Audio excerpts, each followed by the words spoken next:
A picture of yesterday. So the third module. My name is Floris Boogaard. So a short slide about who I am. It's always good to give a course and show who's presenting. So basically Deltaris, of course, colleague of Hans. I think that's well known. Yesterday I had a lot of talks. A lot of you are affiliated with universities, as I am as well. I'm a professor, so education is very important. Also, of course, the professional practice, so that's municipalities, local governments, so a lot of projects and case studies that I show are with them. And I think that's a very important point for raising awareness, also capacity building, of course. And maybe also why I show this slide, you know probably the Netherlands is partly below sea level, also addressed by Sander. So if the dikes would break, this is what Holland would look like. So water is very important, flooding is very important, and without dikes I would be basically out of a job, as you can see here. So also maybe one point about me, as a trainer, I have a bit of a weird hobby. I flood streets. And you might ask, why do I flood streets? Well, yesterday also some talks, one of the nature-based solutions is making pavement permeable. So permeable pavement, this is what you see here. Basically, I flooded over 100 streets, not only in the Netherlands. You can invite me and I come to your country and flood a street. In Bhutan, for example, we had a very nice conversation yesterday. There's permeable pavement. I would love to see that if that's actually functioning after a couple of years, of course. What kind of maintenance is needed? So basically, that's my PhD study of TU Delft. Today, we have risk assessment by Hans. We had Jim with governance. I'm going to talk about nature-based solution, and Vivian is going to talk about finance. So these are the three blocks, as you well know, just as an introduction. So I'm going to talk about the concept. I'm going to talk about cost, which is very important, which I noticed yesterday. What will it cost, how to implement, how to maintain also cost of that. And of course, the long-term efficiency is very important. You can implement nature-based solutions, but if it's not efficient after a couple of years, you might as well not do it. If you don't do the maintenance, you might as well not do it. So that's a very important message maybe from the nature-based. I'm gonna show some case studies because from the Mentimeter, it showed that you find that very important, but I have to keep it short as well. So I'm gonna show you tools where you can find case studies. That might be more important. So introduction, of course, you're here because of nature-based solution and the cost and the benefits and the governance about it. So, of course, very key is to protect our environment and use nature to do so. And there are different definitions. This is the one of the World Bank, which is the most used. Some have the keyword biodiversity in it. I think that's very important because that's basically saving our lives and use nature or the processes of nature to protect our environment. Facing challenges, this is not new, of course.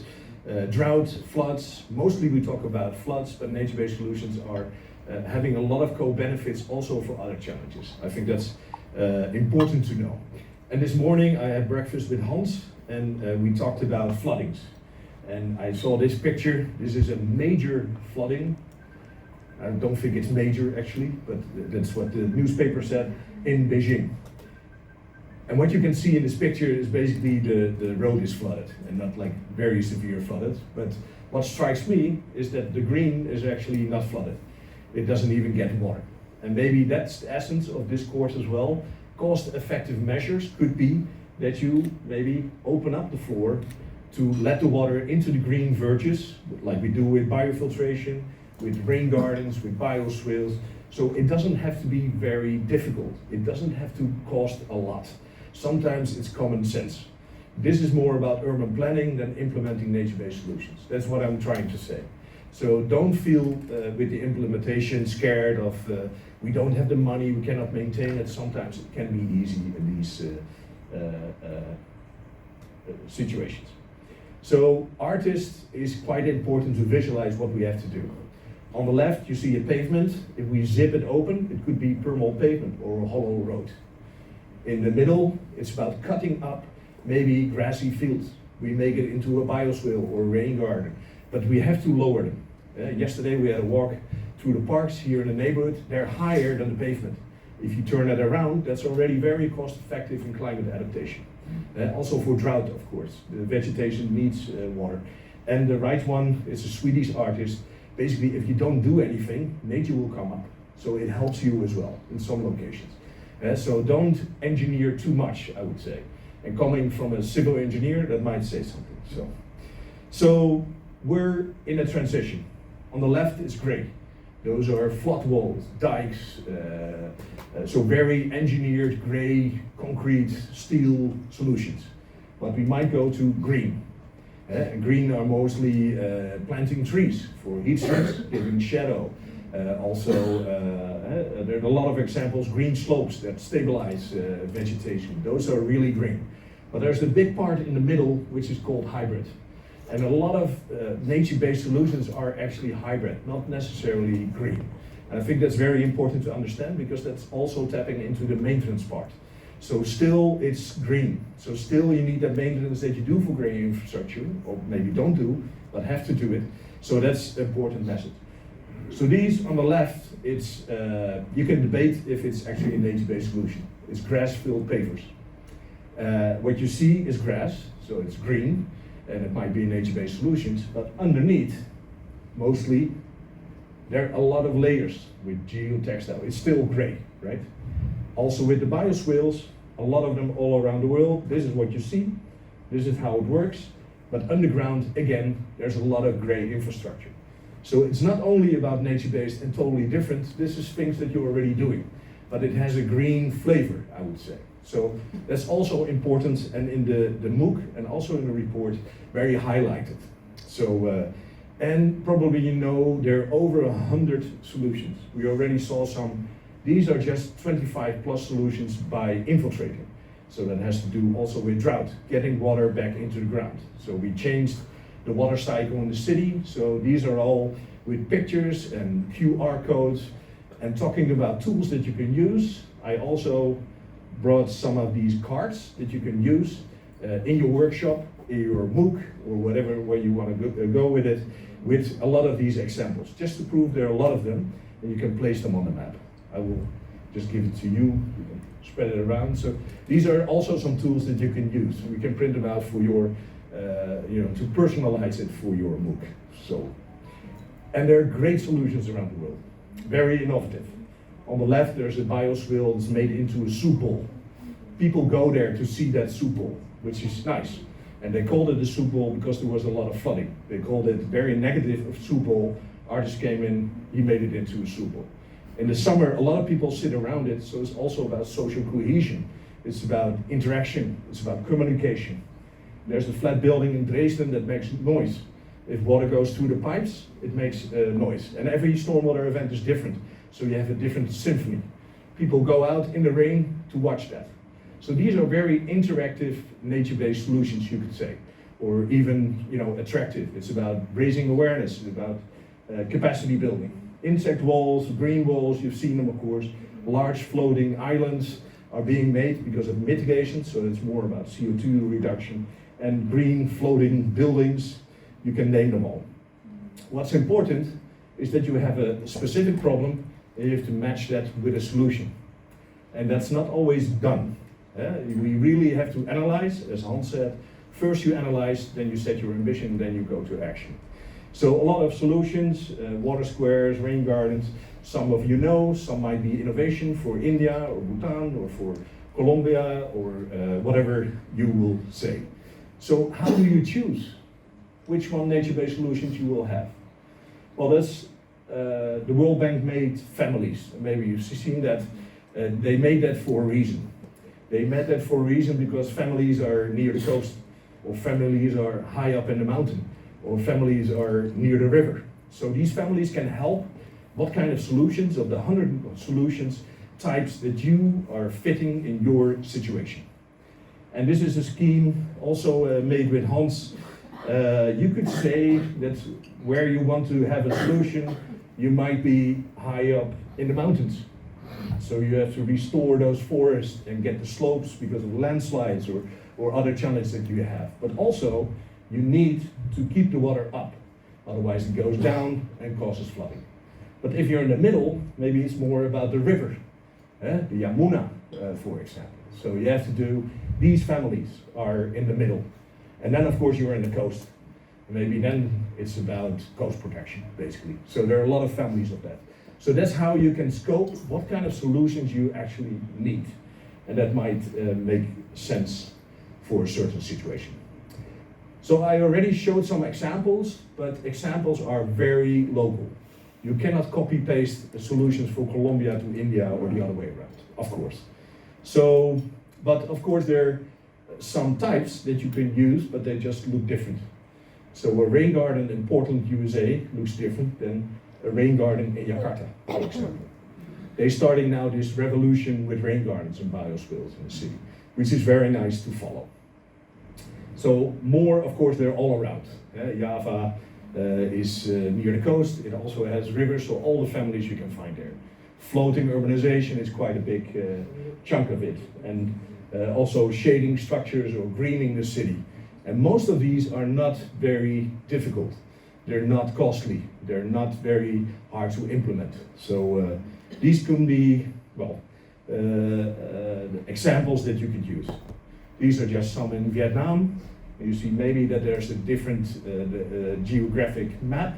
I will show you, this is a tool where you can go all over the world and see examples that might fit your need or your challenge, so to say. So it's high-rise buildings, it's also examples that maybe don't work, because you can learn a lot from them. This is in Suriname, for example, also biospheres, subsurface infrastructure, mangroves, of course, near the coast, wetlands. So basically, in some cities, you have almost every family from the World Bank being implemented. That might be nice. And it shows nice pictures, great. I can do that as well, but of course it's not that easy, as we know. Also with gray infrastructure, there's a lot of maintenance involved. And you will engage, yes, but my boss doesn't like it. I don't have the money. We don't have space in the urban dense area. You hear that everywhere. So this is like a bingo. If you hear that, there's ways around it. Keep it simple would be the main attraction to implement it.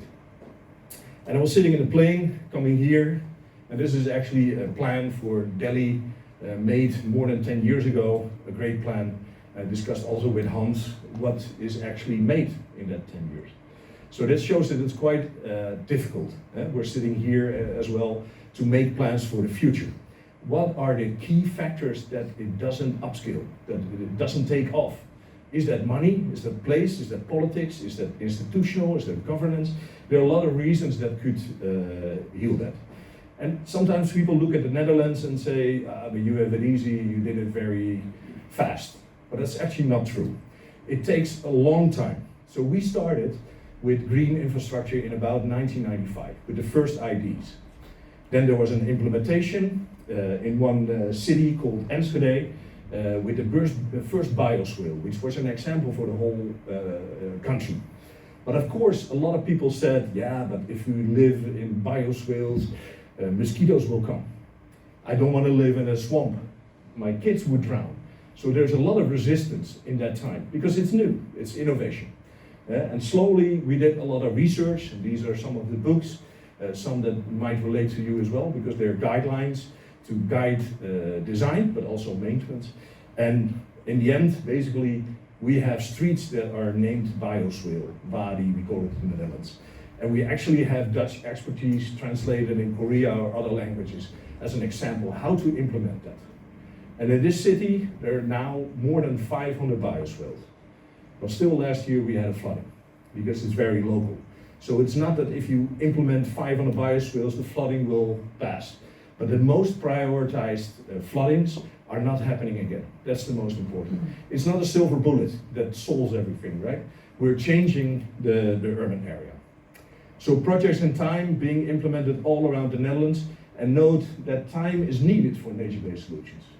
Of course, a bioswale starts with this, maybe without vegetation. It needs time to grow. It needs time to maintain. So it's not a linear point in time like a sewer pipe. You know what you get if you maintain it well. So nature-based solutions are maybe a bit harder that way as well. And of course, there's cost, a lot of variation. First thing that people know, there's no space, we cannot pay for it. Well, I showed that some are very cost effective and don't have to cost a lot of money. So that's one. But you see here that there's a large variation. And of course it depends on where you are, how much is labor, how much are materials, what kind of materials do you use. So a good design, keeping it simple, would be that nature-based solutions could be even cheaper than grey installations. So that's an important message of that. And it depends, you see constructed wetland on the right, what kind of materials you use, what kind of vegetation. It's a weird question to ask, how much does it cost? Because it really depends. And why do we do this? Well, benefits. And this is a very complex, very busy graph, but the multiple benefits are, of course, it's about flooding, it's about drought, it's about heat, it's about biodiversity.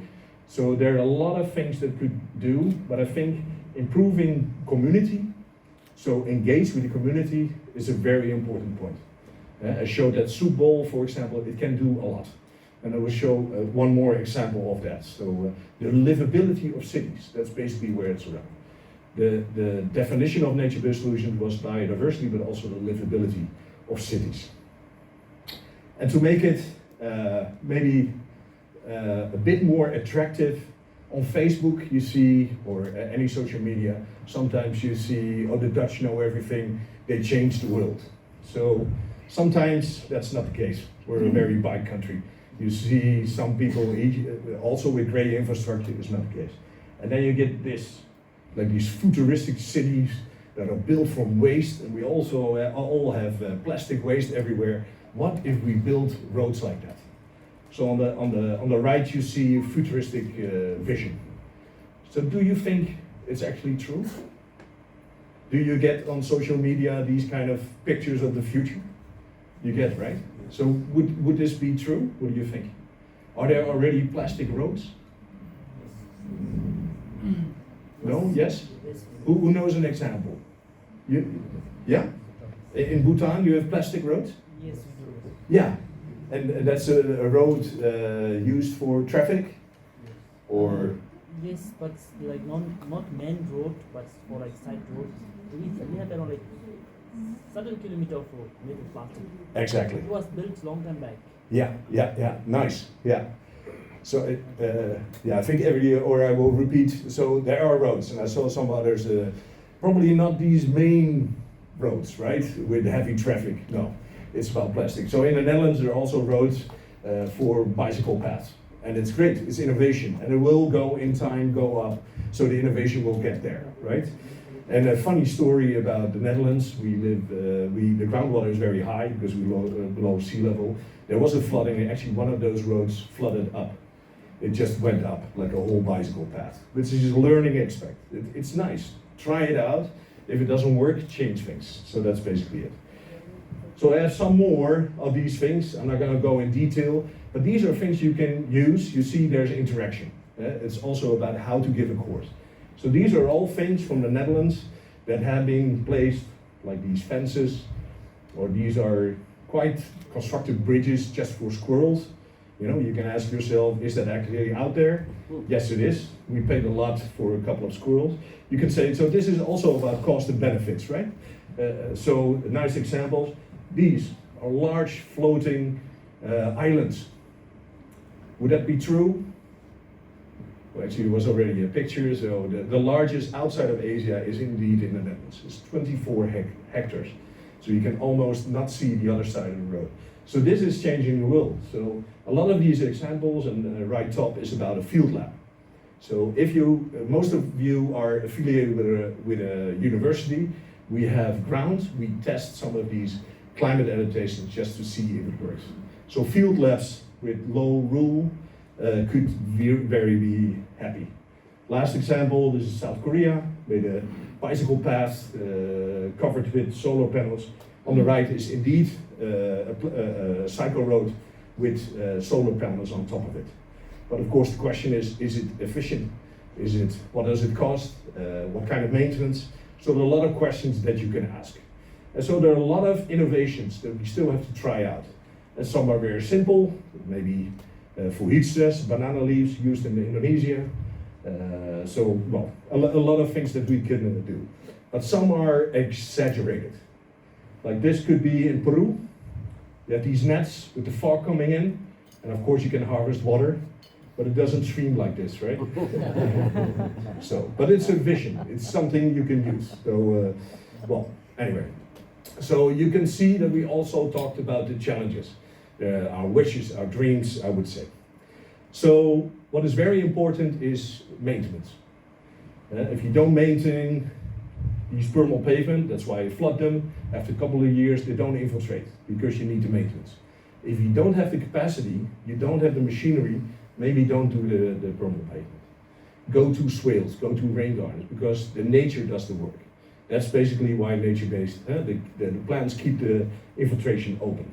So also swales, constructed wetland. So we can give a course about any of these elements, but that's not the aim of today, of course. I think what is important is to evaluate. What I did, you know, as a flood fighter, flooding things. This is me flooding a bioswale. People come out of their homes and they see that actually the water disappears. They have trust, they communicate about it, so that's how you implement nature-based solutions. You cannot just force it into a district, for example. And also on the right is the permeable pavement. So evaluation is very important, and then of course as a researcher we write books about it, with guidance, maintenance, how do you maintain a wetland or permeable pavement or other stuff. And that could be of use. So every slide has a link, open source publications. Because these guidelines, where a lot of people are working with, you know, there are guidelines, but you have to personalize them. A bioswale in India would be different than one, for example, in the Netherlands. So, and all this information is available if your training is about that topic. So key takeaways, there are challenges, it's important to monitor, and last but not least, I will have some slides about enabling the community, for example. Know that there are a lot of case studies. We're going to not be in detail about it, but these are some of the case studies that are in the report that will be launched at the COP30 in Brazil. So all around the world, geographical spread, also different challenges, also different nature-based solutions that are implemented. So know that you can use that for training without going into detail. And some of the case studies might relate to drought, as day 0 was in Johannesburg. So you can see what kind of implementations do they need, what kind of choices did they make with nature-based solutions. And you can find all these nature-based solutions also for Vietnam that I showed, other places around the world, ClimateScan.org, it has over 20,000 implementations, and you can add your solution to that map as well, and use that as a training. So for example, well, Kathmandu, Hans and me were there, we just looked around and found all these locations with different nature-based solutions. Of course, this is one of the biggest retention ponds, we would call it, and also there, well, maybe this afternoon we will visit one in Delhi. So this is an important nature-based solutions, you would say. You can find them, you can map them, and therefore also have the DNA of a different city. So Kathmandu is here. There's a very different profile of all these nature-based solutions that we can find than other cities. Johannesburg is different than St. Lucia. Bhutan would be totally different than Colombo. So that's the point. So know that it's there, that you can analyze and use that as well.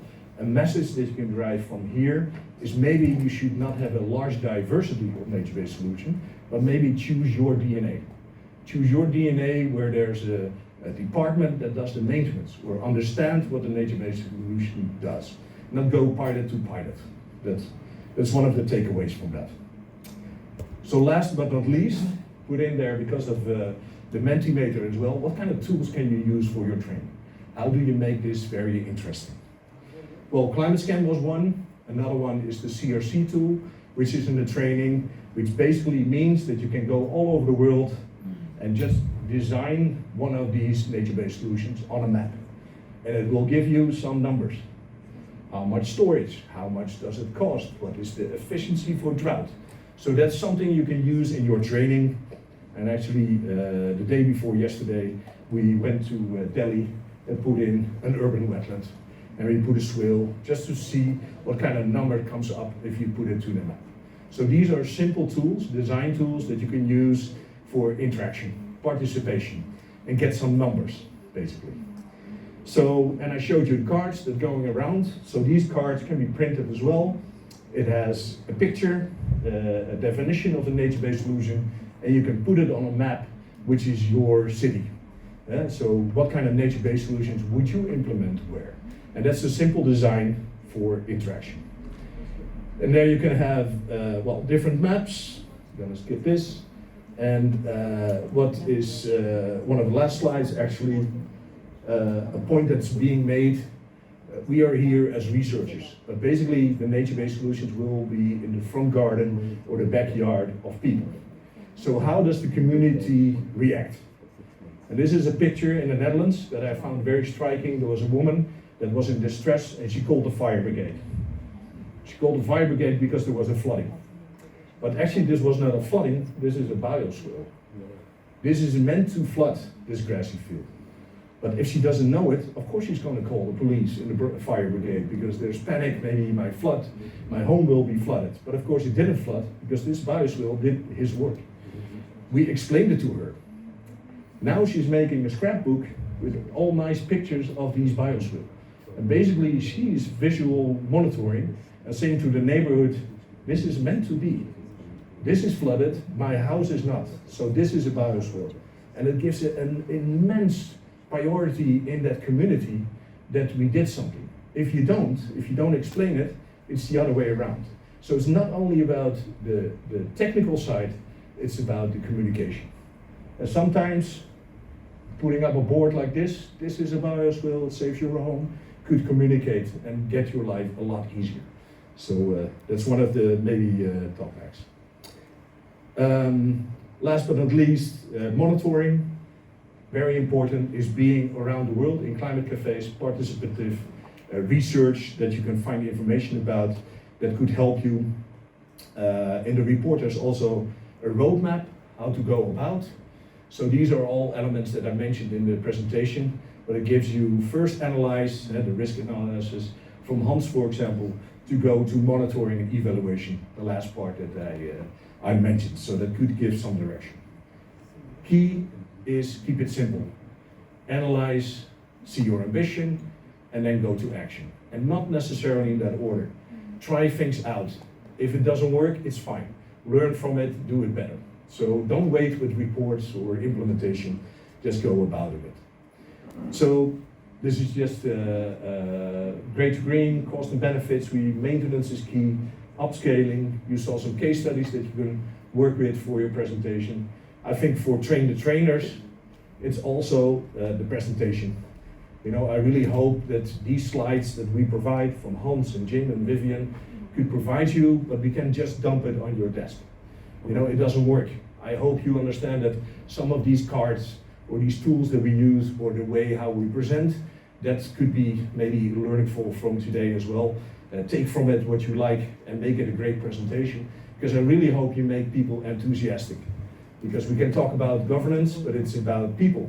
It's about champions of change within the municipality, for example, that are enthusiasts, can tell the story to an elderly man, and also to the guy that does the maintenance. If you have that guy or woman, that will change probably the world. Thank you.